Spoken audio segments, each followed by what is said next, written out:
Hello friends, मैं राहुल कुमार। अभी तक हमने 17/9/2020 के करंट अफेयर लास्ट सीरीज में पढ़ा था। इस सीरीज में हम 8/9/2020 से 24/9/2020 के करंट अफेयर्स को पढ़ेंगे। जैसा कि आपने इस वीडियो को क्लिक करते समय देखा होगा, एमएसपी के बारे में और ब्लू फ्लैग के बारे में।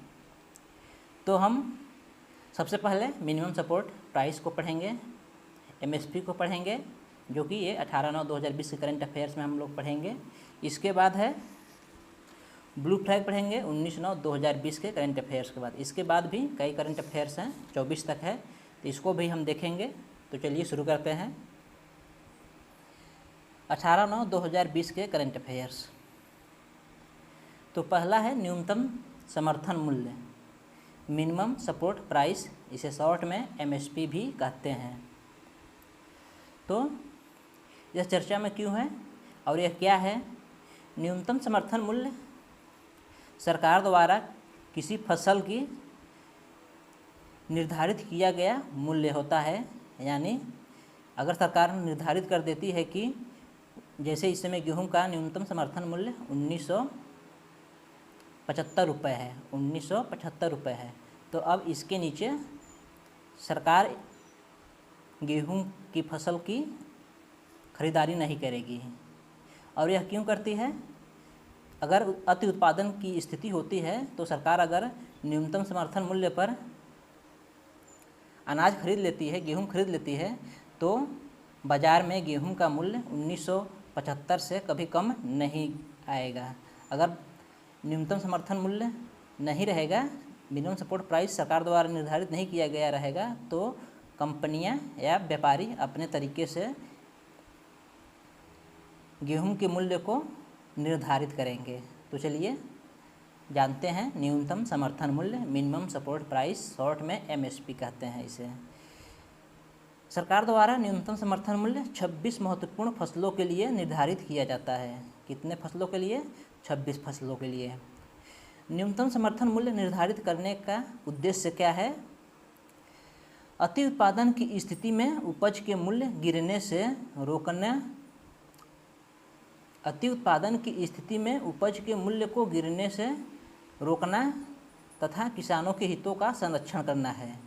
तो न्यूनतम समर्थन मूल्य का उद्देश्य क्या है? अति उत्पादन की स्थिति में अगर ज़्यादा उत्पादन हो जाता है तब उपज के मूल्य को गिरने से रोकना है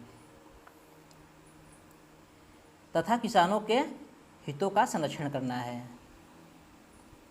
तो ये था एमएसपी का उद्देश्य।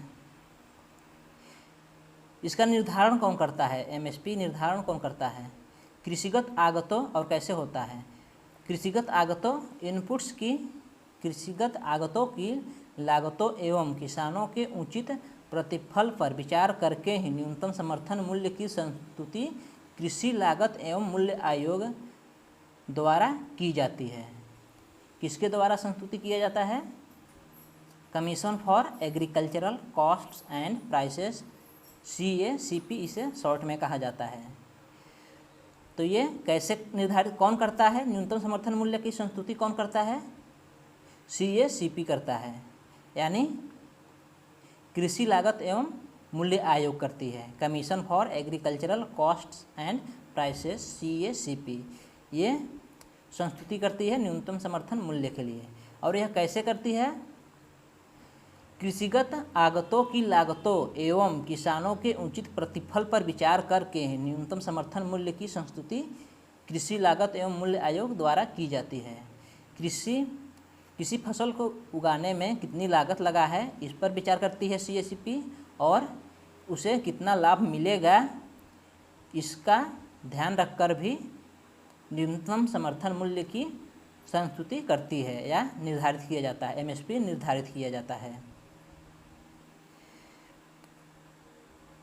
कृषि कीमत आयोग 1965 में स्थापना किया गया था। कृषि कीमत आयोग का 1965 में स्थापना किया गया था, लेकिन 1985 में इसका नाम बदलकर commission for agricultural cost and prices कर दिया गया।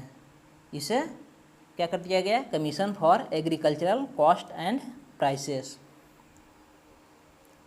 राज्यों के मुख्यमंत्रियों की बैठक के पश्चात न्यूनतम समर्थन मूल्यों की घोषणा की जाती है। अब यह चर्चा में क्यों है? एमएसपी चर्चा में क्यों है? Why in news? कृषक उपज व्यापार और वाणिज्य संवर्धन तथा सरलीकरण विधेयक 2020 और दूसरा विधेयक कौन सा है? कृषक सशक्तिकरण तथा संरक्षण कीमत आश्वासन और कृषि सेवा पर करार विधेयक 2020। इन दोनों कृषि सुधार विधेयकों के पारित हो जाने के बाद किसान आंदोलन कर रहे हैं। क्यों कर रहे हैं? क्योंकि इसमें एमएसपी का कोई चर्चा नहीं है। इन दोनों विधेयकों में एमएसपी की कोई चर्चा नहीं है। अगर एमएसपी नहीं रहेगा तो व्यापारी अपने तरीके से अनाज की मूल्य निर्धारित करेंगे, तो इसी के डर से किसान आंदोलन कर रहे हैं। दूसरे पॉइंट को हम लास्ट में देखेंगे, पहले हम तीसरे पॉइंट को देखते हैं। एमएसपी निर्धारित करने के लिए सीएससीपी किन अवधारणाओं पर निर्भर करता है? एमएसपी निर्धारित करने के लिए सीएससीपी किन अवधारणाओं पर निर्भर करता है? तो इसके लिए दो अवधारणाएं हैं, C2 लागत और दूसरा है C3 लागत है। C2 लागत में फसल उत्पादन में आने वाले सभी लागतों को शामिल करते हैं, जैसे नकद एवं वस्तु के रूप में खर्च, जमीन का किराया, पारिवारिक श्रम का मूल्य तथा इन सभी के मूल्य का ब्याज आदि शामिल किया जाता है C2 में। और C3 में क्या शामिल किया जाता है? C2 प्लस किसानों को प्रबंधकीय पारिश्रमिक का हिसाब लगाने के लिए C2 लागत का 10% जोड़ा जाता है। C2 लागत का 10% भी जोड़ा जाता है C3 में। C2 ये सब तो रहेंगे ही, फिर प्रबंधकीय पारिश्रमिक, फसल उगाने में जो प्रबंधन करने पड़ते हैं, जो परिश्रम करने पड़ते हैं, प्रबंधकीय पारिश्रमिक का भी हिसाब लगाने के लिए C2 लागत का 10% जोड़ा जाता है। तो C3 और C2 ये दोनों अवधारणाएं हैं जो सीएससीपी फॉलो करती है, जिसे सीएससीपी फॉलो करती है। इन दोनों अवधारणाओं के आधार पर ही सीएससीपी एमएसपी निर्धारित करने के लिए इन दोनों का प्रयोग करती है। और एक और पॉइंट है, चौथा पॉइंट है राष्ट्रीय किसान आयोग 2004। राष्ट्रीय किसान आयोग का गठन 2004 में हुआ था। इसके अध्यक्ष डॉक्टर MS स्वामीनाथन जो इसके अध्यक्ष थे। राष्ट्रीय किसान आयोग जिसका गठन 2004 में हुआ था, इसके अध्यक्ष डॉक्टर MS स्वामीनाथन थे। इन्होंने क्या कहा? न्यूनतम समर्थन मूल्य को निर्धारित करने के लिए किसानों को उपज पर भारित औसत लागत का न्यूनतम 50% प्रतिफल उपलब्ध कराने का सुझाव दिया था। मतलब इन्होंने कहा कि अगर लागत 100 रुपये है तो इसका 50% 50 हो जाएगा, तो एमएसपी कितना होना चाहिए? 150 रुपये एमएसपी होना चाहिए। तो ऐसा किसने कहा था? डॉक्टर MS स्वामीनाथन की रिपोर्ट में। कौन सा? राष्ट्रीय किसान आयोग में। राष्ट्रीय किसान आयोग 2004 में डॉक्टर MS स्वामीनाथन ने सिफारिश की थी कि किसानों को उपजों पर भारित औसत लागत का न्यूनतम 50% प्रतिफल उपलब्ध कराने का सुझाव दिया था। और हमने एक पॉइंट यहाँ पर छोड़ा था, दूसरा इसमें है खरीफ फसल। इस साल खरीफ फसल की कितने हेक्टेयर में बुआई हुई है? तो 1113 लाख हेक्टेयर में इस साल खरीफ फसल उगाया जा रहा है, जो कि अगले साल से 5.71% ज़्यादा है, यानी 5.71 की वृद्धि हुई है। आइए चलते हैं दूसरे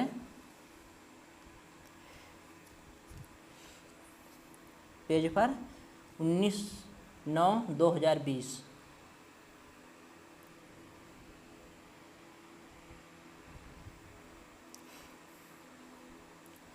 पहला पॉइंट है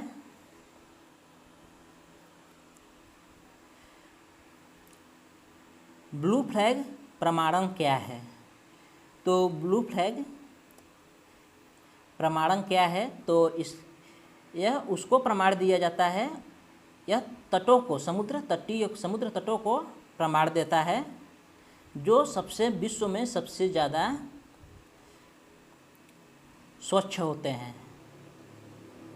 स्वच्छ तटों के लिए ब्लू फ्लैग प्रमाण दिए जाते हैं। और यह ब्लू फ्लैग प्रमाण किसके द्वारा दिया जाता है? डेनमार्क की एजेंसी द्वारा दिया जाता है।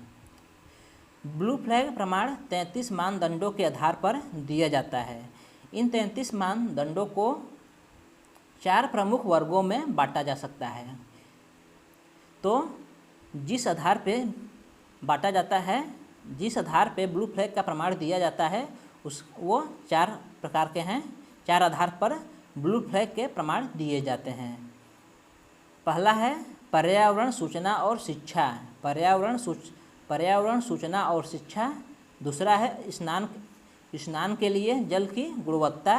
तीसरा है पर्यावरण प्रबंधन और संरक्षण। चौथा है समुद्र तट पर सुरक्षा एवं सेवाएं। तो इन 4 आधार पर ब्लू फ्लैग प्रमाण दिए जाते हैं। Blue flag beaches are considered the cleanest beaches of the world. अगर किसी बीच को ब्लू फ्लैग का प्रमाण दिया गया है तो इसका मतलब है कि वह वर्ल्ड में सबसे ज़्यादा क्लीनेस्ट, सबसे ज़्यादा साफ सुथरा या स्वच्छ बीच है। इसका उद्देश्य क्या है? ब्लू फ्लैग प्रमाण देने का उद्देश्य क्या है? किसी भी बीच को ब्लू फ्लैग के रूप में मान्यता वहाँ मौजूद सुविधाओं, स्वास्थ्य वर्धक परिवेश और इलाके की विकास को बढ़ावा देने के लिए दी जाती है।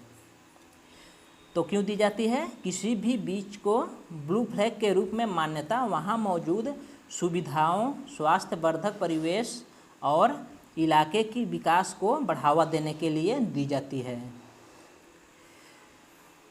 तो यह ब्लू फ्लैग सर्टिफिकेट क्यों चर्चा में है?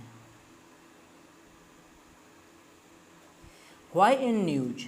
भारत ने पहली बार 8 समुद्री तटों के लिए ब्लू फ्लैग के प्रमाणन के लिए सिफारिश भेजी है। तो ये 8 तट कौन कौन से हैं? शिवराजपुर इन गुजरात, शिवराजपुर बीच है इन गुजरात, और घोघला इन दमन एंड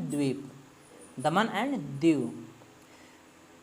कर्नाटक से 2 भेजे गए हैं, 2 तट भेजे गए हैं। 2 तट के नाम भेजे गए हैं, कासरकोट एंड पादुबिद्री बीच इन कर्नाटका। चौथा है कपाट इन केरला। 5वां Rushikonda in Andhra Pradesh.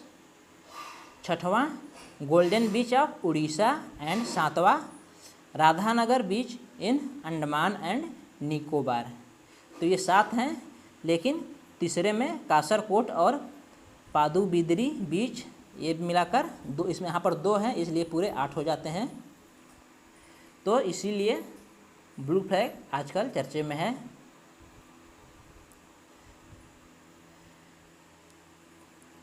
Second point है इंटरनेशनल समुद्र तटीय स्वच्छता दिवस कब मनाया जाता है? 19 सितंबर को मनाया जाता है। 19 सितंबर को मनाया जाता है। आइए चलते हैं अगले करंट अफेयर्स पर।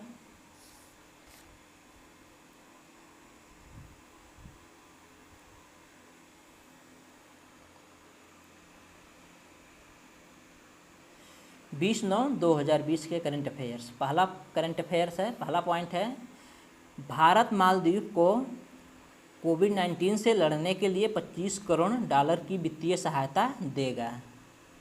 तो कौन दे रहा है? भारत दे रहा है। किसे? मालदीव को दे रहा है, ताकि जो कोविड-19 के दौरान मालदीव को जो आर्थिक नुकसान उठाने पड़े हैं उससे वह निजात पा सके। दूसरा है कंपनी संशोधन विधेयक 2020 पारित कर दिया गया है राज्यसभा और लोकसभा दोनों द्वारा। इसके अंतर्गत कई आर्थिक अपराध संगीन अपराध से बाहर कर दिए गए हैं। कई आर्थिक अपराध संगीन अपराध से बाहर कर दिए गए हैं। तीसरा पॉइंट है 2011 के जनगणना के अनुसार 6 वर्ष आयु वर्ग के बच्चों में प्रति 1000 पर 918 लिंगानुपात थी 2011 के अनुसार। लेकिन वर्तमान में इसी आयु वर्ग में लिंगानुपात 931 हो गया है प्रति 1000 शिशु पर। प्रति 1000 शिशु पर कितना हो गया है? 931 हो गया है। 2011 में कितना था? 918, लेकिन अब वर्तमान में 931 हो गया है। चौथा पॉइंट है बेटी बचाओ बेटी पढ़ाओ कार्यक्रम। इसे 22 जनवरी 2015 को पानीपत हरियाणा में शुरू किया गया था। इसका लक्ष्य क्या है ये जानना जरूरी है। सामाजिक सोच बदलने के लिए जन आंदोलन तथा इस समस्या की विकरालता के बारे में जागरूकता फैलाकर बालिकाओं के गिरते अनुपात की समस्या का समाधान करना है। किसका समाधान करना है? बालिकाओं के गिरते अनुपात की समस्या का समाधान करना है। यही इसका लक्ष्य है। बेटी बचाओ बेटी पढ़ाओ कार्यक्रम का लक्ष्य क्या है? बालिकाओं के गिरते अनुपात की समस्या का समाधान करना है। इस कार्यक्रम का समग्र लक्ष्य लिंग चयन द्वारा लिंग पक्षपात के रवैयों को समाप्त करना, बालिका की उत्तरजीविता और उसका संरक्षण सुनिश्चित करना तथा बालिका की शिक्षा एवं भागीदारी सुनिश्चित करना है।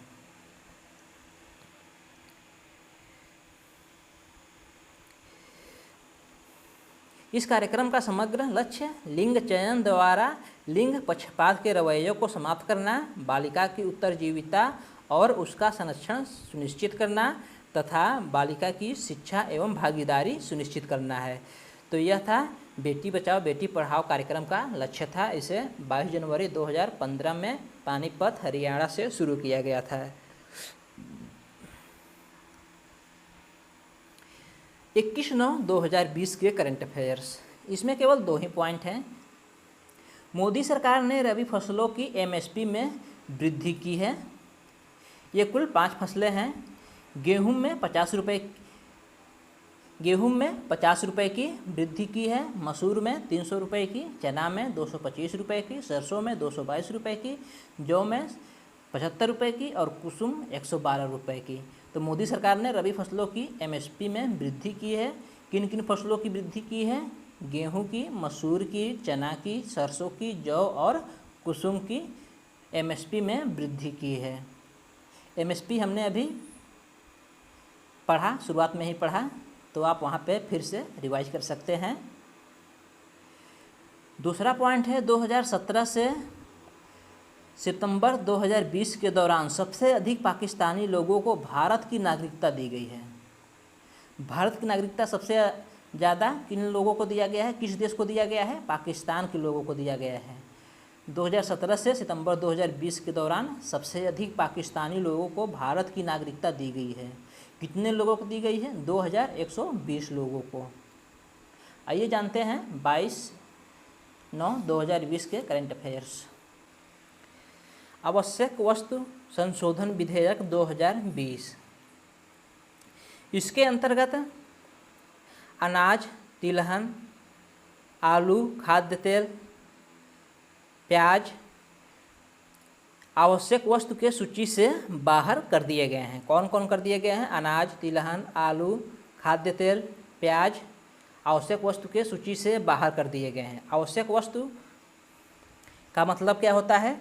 जो हमें सामान्य लाइफ जीने के लिए या निर्वहन करने के लिए ज़रूरी होते हैं। ऐसे वस्तु जो सामान्य लाइफ को जीने के लिए या निर्वहन करने के लिए आवश्यक होते हैं, आवश्यक वस्तु कहलाते हैं। तो अब क्या कर दिया गया है? अनाज, तिलहन, आलू, खाद्य तेल, प्याज सूची से बाहर कर दिए गए हैं, आवश्यक सूची से बाहर कर दिए गए हैं। अब केंद्र सरकार को केवल युद्ध एवं अकाल जैसी असाधारण परिस्थितियों में कुछ खाद्य वस्तुओं की आपूर्ति का नियमन करने की अनुमति दी गई है। केंद्र सरकार अब केवल युद्ध एवं अकाल जैसी असाधारण परिस्थितियों में ही कुछ खाद्य वस्तुओं की आपूर्ति का नियमन करने की अनुमति दी गई है। यानी अब सामान्य दिनों में केंद्र सरकार इन वस्तुओं का नियमन नहीं करेगी, वे केवल युद्ध एवं अकाल जैसी असाधारण परिस्थितियों में ही आपूर्ति का नियमन करने की अनुमति दी गई है। दूसरा पॉइंट है, विश्व गैंडा दिवस 24 सितंबर को मनाया जाता है। एक सींग गैंडा सबसे अधिक भारत में पाए जाते हैं। एक सींग वाले गैंडा सबसे अधिक भारत में पाए जाते हैं, जो असम, पश्चिम बंगाल और यूपी में 3000 गैंडे की संख्या है। तीसरा पॉइंट है, invest in UP. Invest in UP की अध्यक्षता करते हुए यूपी सीएम योगी ने कहा, यूपी बनेगा 10 खरब अर्थव्यवस्था वाला राज्य और भारत का, जैसा कि कहा जाता है, 50 खरब अर्थव्यवस्था वाला देश बनेगा। चौथा, डीआरडीओ ने अभ्यास नाम के तेज रफ्तार के एक्सपेंडेबल एरियल टारगेट यान का सफल परीक्षण किया है। अभ्यास नाम के तेज रफ्तार के एक्सपेंडेबल एरियल टारगेट यान का सफल परीक्षण किया है। पांचवा पॉइंट है, the weekly Harijan was founded by Gandhi in 1933। यह पत्रिका था, हरिजन क्या था, एक पत्रिका था, गांधी जी द्वारा फाउंड किया गया था, स्थापित किया गया था और 1933 में इसे किया गया था। 23/9/2020 के करंट अफेयर्स। आज के दिन रामधारी सिंह दिनकर जी का जयंती था और जो कि 25 सितंबर को मनाया जाता है। ये वे कवि थे। इनकी रचना है रश्मिरथी, कुरुक्षेत्र, उर्वशी, चक्रव्यूह, संस्कृति के 4 अध्याय, परशुराम की प्रतीक्षा, हुंकार, हाहाकार। तो ये रामधारी सिंह दिनकर जी का रचना थी। एक बार फिर से रिपीट कर लेते हैं, रश्मिरथी, कुरुक्षेत्र, उर्वशी, चक्रव्यूह, संस्कृति के 4 अध्याय, परशुराम की प्रतीक्षा, हुंकार, हाहाकार। दूसरा पॉइंट है, जम्मू कश्मीर राजभाषा विधेयक 2020 राज्यसभा और लोकसभा में पारित कर दिया गया है। इसके अंतर्गत कश्मीरी, डोगरी, हिंदी और उर्दू को जम्मू कश्मीर की राजभाषा बनाया गया है। पहले सिर्फ हिंदी और उर्दू ही जम्मू कश्मीर का राजभाषा था। तीसरा पॉइंट है, पीएम किसान सम्मान निधि योजना के तर्ज पर ही मध्य प्रदेश सरकार ने किसानों को सीएम किसान कल्याण योजना के तहत 4000 अतिरिक्त वित्तीय सहायता देने का वायदा किया है। दोनों को मिलाकर साल में कुल 10,000 की वित्तीय सहायता दी जाएगी। यानी पीएम किसान सम्मान निधि की योजना के तहत 6,000 सालाना दिया जाता है और एमपी के सरकार ने सीएम किसान कल्याण योजना के तहत 4,000 देगी। तो सब मिलाकर कुल कितना हो जाएगा, 10,000 हो जाएगा, जो कुल 5 किस्तों में दिया जाएगा। चौथा पॉइंट है, केंद्रीय श्रम मंत्री कौन है, संतोष गंगवार हैं। पांचवा है, तुर्की के राष्ट्रपति का नाम क्या है, रिसेप तैयप एर्डोगान। ये तुर्की के राष्ट्रपति हैं।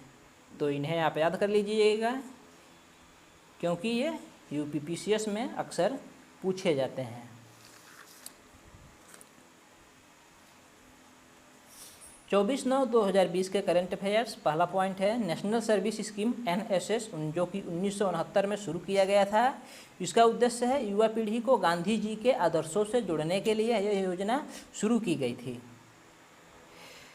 इसका आदर्श वाक्य है, नॉट मी बट यू। मतलब कि युवा पीढ़ी समाज का सहयोग करे, वो शिक्षा में कर सकता है, किसी भी तरह से सहयोग कर सकता है। इसका इसीलिए आदर्श वाक्य है कि समाज कल्याण करता है युवा इसमें। तो नॉट मी बट यू, मेरे लिए नहीं पर तुम्हारे लिए। तो ये क्या था, नेशनल सर्विस स्कीम NSS, जिसे 1969 में शुरू किया गया था। इसका उद्देश्य है युवा पीढ़ी को गांधी जी के आदर्शों से जोड़ने के लिए यह योजना शुरू की गई थी। आदर्श वाक्य, नॉट मी बट यू। दूसरा पॉइंट है, हाइड्रोजन वाहनों में ईंधन के रूप में पर्यावरण के सबसे अनुकूल होता है। तो पर्यावरण के लिए सबसे अनुकूल क्या होता है? हाइड्रोजन। वाहनों में ईंधन के रूप में पर्यावरण के लिए सबसे अनुकूल क्या होता है? हाइड्रोजन होता है। तीसरा पॉइंट है 3 श्रम संहिता विधेयक पास कर दिया गया है राज्यसभा और लोकसभा दोनों द्वारा।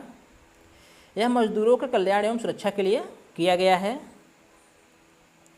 पहला है व्यवसायी सुरक्षा, स्वास्थ्य और कार्य स्थिति संहिता 2020। दूसरा है औद्योगिक संबंध संहिता 2020। तीसरा है सामाजिक सुरक्षा संहिता 2020।